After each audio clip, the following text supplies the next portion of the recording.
Barbie Hesu, ang lahat ng minahal at ang huling pag-ibig na hindi nagtagal. Noong 1998 sa edad na 22, unang minahal ni Barbie.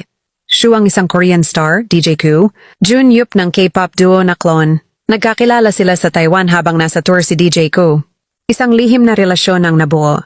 Walang nakakaalam, ngunit dahil sa pressure ng career at tutol ang pamilya ni Barbie, naghiwalay sila sa katahimikan. Walang closure, walang paalam. Tumigil ang komunikasyon. Ang tumahimik ang puso nila sa loob ng mahigit 2 dekada. Lumipas ang ilang taon. Habang sumisikat si Barbie sa buong Asia bilang Shankai ng Meteor Garden, nagkaroon ng chismis na na-link siya sa pinsan ni Dao Ming, isang supporting actor sa show, ngunit hindi ito kinumpirma. Ang totoo, mas naging malapit si Barbie kay Vic Zhou, ang gumanap bilang Hua Zilei sa likod ng kamera. Matapos ang Meteor Garden, dito unti-unting nagka-developan sina Barbie Hesu at Vic Zhou. At noong 2006, kinumpirma nilang sila na 3 taon silang naging magkasintahan. Pero tulad ng dati, hindi ito nauwi sa habang buhay.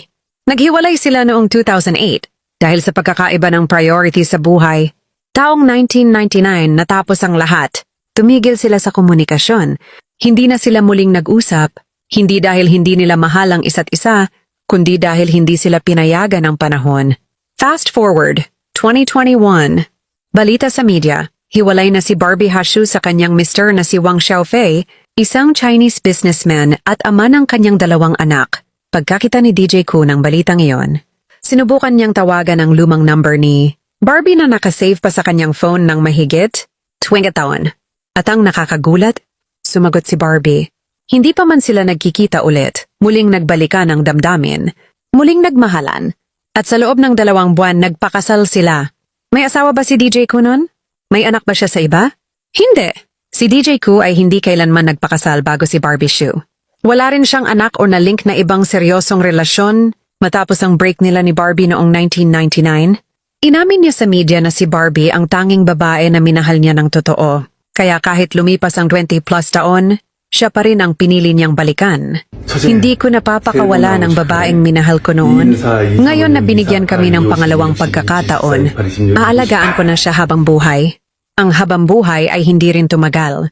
Noong 2025, matapos lamang ang ilang taon ng kasal, pumanaw si Barbie Hsu dahil sa sakit.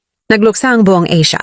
At ang lalaking unang nagmahal sa kanya noong 1998, siya ring huling umiyak sa kanyang labi. Mensahe ng kwento. Minsan ang tunay na pag-ibig, hindi mo agad makakamit. Minsan kailangan mo munang masaktan. Minsan kailangan mo pang dumaan sa maraming tao bago mo makita ang taong tunay na para sa'yo ay yung taong minahal ka na noon pa lang.